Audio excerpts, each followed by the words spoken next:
Forward to this session with great anticipation. My first degree was taken from the University of Wisconsin, where I was a major in history, and never taught any of this, even though I'm a second-generation American, by the way, even though I specialized in world history and the history of World War II. But the motto of the University of Wisconsin contains these words: the continual sifting and winnowing by which alone the truth can be found. And I have viewed my own life as a truth seeker for a very long time. John also tells us, "Ye shall know the truth, and the truth shall make you free."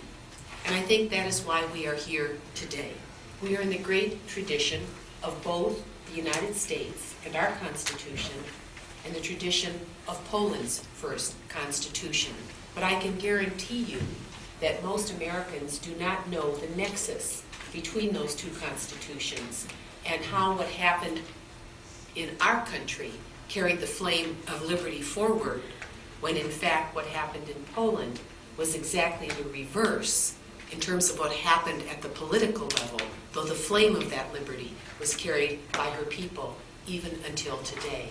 So we really are history has been waiting for us, and waiting for us to be here today at Case Western Reserve in this great law school. I think that for those of you who aren't of Polish heritage, but also love liberty, I like to say that the Poles love it more. And if you're lucky to have a piece of that heritage in you, you know how to persevere. It is not therefore surprising that in the Congress of the United States today, 3 of the 4 most senior members in the House and Senate are all of Polish American heritage. In the House where I serve, it was mentioned that I'm now the senior Democratic woman in the U.S. House, but Congressman John Dingell of Michigan, also of Polish heritage, is the senior male member. And in the Senate of the United States, Senator Barbara Mikulski is the senior woman. We only lack the man over there in the Senate. But it's very interesting, because I think that that quality of perseverance comes from great hardship. And Poles know how to persevere. And Polish Americans have the duality that they live with, where perseverance and the love of liberty are first. I happen to be the author of legislation that took us almost 2 decades to build the World War II Memorial in Washington, D.C. That's a story unto itself, but it is an incomplete story. And I will tell you, when we first began drafting that legislation back in the 1980s, we had hoped that a part of that legislation would include a museum. Because I had seen a museum in Caen, France, during my travels, and I said, that Museum of Peace is something that should be replicated in the United States. The museum did not survive the bill. We wanted to actually build it in a section under the memorial, if any of you visited the memorial, that could be a room like this. And we would have artifacts, we would have a way of people coming 100 years from now and understanding that the greatest legacy of the 20th century was the victory for our country of liberty over tyranny. We still haven't adequately represented that. But we're talking with people and foundations that have been set up.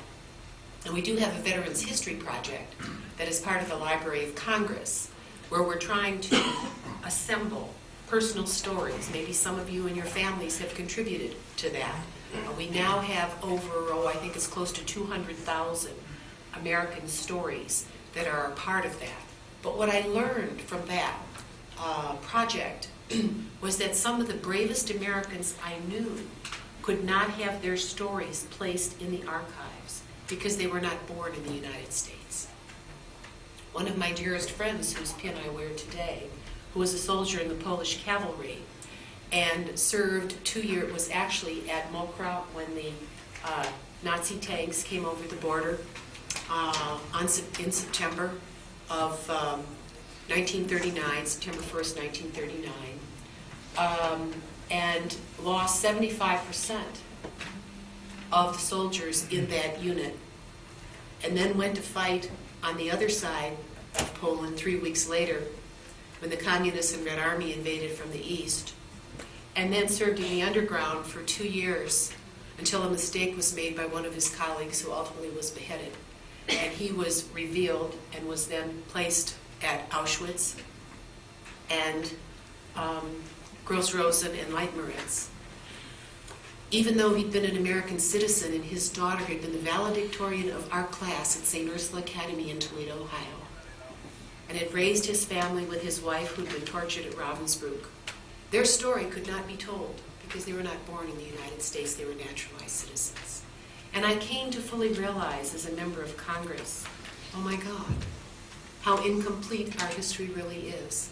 And what can I do as a citizen of our country to help to make American history complete and the history of freedom and the fight for freedom complete.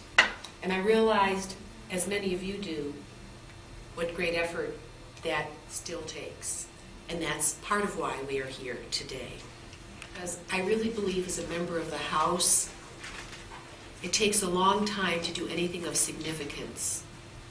But if we are to be a democratic country, and that's with a small d, that means that people have to be empowered themselves to take their history forward. And we have to find ways and means to do that locally. The last point that I really want to make before lunch is that this is a very important conference to me personally, and I feel very deeply the incompleteness of history. And if any, I think to myself, if any nation can do this, surely America, the United States, is the place that can help to push knowledge forward. That is our responsibility as a free people.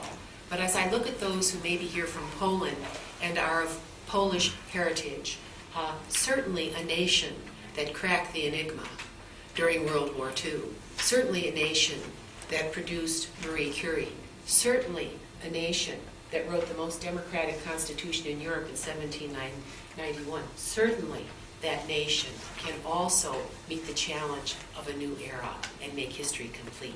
Thank you so very much.